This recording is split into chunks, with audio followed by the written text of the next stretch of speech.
রথের সকালে ISKCON headquarter মায়াপুরে সস্ত্রীক দিলীপ ঘোষ গোমাতা পুজো দেবার পাশাপাশি যজ্ঞাহুতি দিলেন।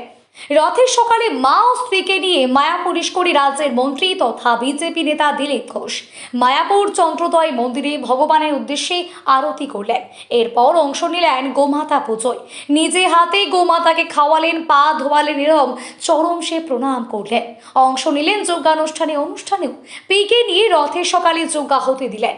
রাজ্যপাল আবেদনের পর ইস্কনের মতো একটি প্রতিষ্ঠানে রথযাত্রায় অংশ নিতে পেরে তিনি অত্যন্ত আনন্দিত এবং খুশি। এছাড়াও যোগদান নিয়ে সাংবাদিকদের প্রশ্নের উত্তরে দিলীপ ঘোষ জানান, তৃণমূলের জন্য বিজেপির জন্য দরজা বন্ধ হয়ে গেছে, মশা মাছি পর্যন্ত ঢুকতে পারবে না। মদন মিত্রের কথা বলতেই বিজেপি নেতা দিলীপ ঘোষ জানান, এটা ওদের দলের বিষয়, এই নিয়ে কোনো মন্তব্য করব না। দেখুন, মায়াপুর ইসকনের যে হেডকোয়ার্টার, এটা আমাদের কাছে একটা প্রেরণার জায়গা।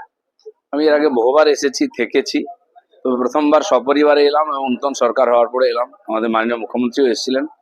আজকে যজ্ঞ পূর্ণাহুতি হলো, গৌমাতার পূজন হলো, ভগবানের দর্শন হলো, যেটা আমরা মন্দিরে গেলে করি। খুব ভালো লাগলো। 1 ঘন্টার মধ্যে 1.5 ঘন্টার মধ্যে সমস্ত আর ক্রিয়াকর্ম শেষ হয়েছে।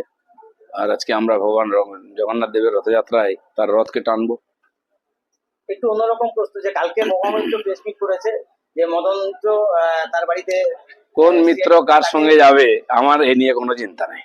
যে সেফগার্ড হওয়ার জন্য কৃতজ্ঞতা ও ওদের কারো পরিবারে আমরা নাক গলাই না, কেন ওটা ওদের ব্যাপার, আমাদের ব্যাপার নিয়ে আমরা চিন্তিত। কারণ ডাইরেক্ট বিজেপিতে যেতে পারছে না, তাই না, আসতেও পারবে না, আমরা দরজা বন্ধ করে রেখেছি।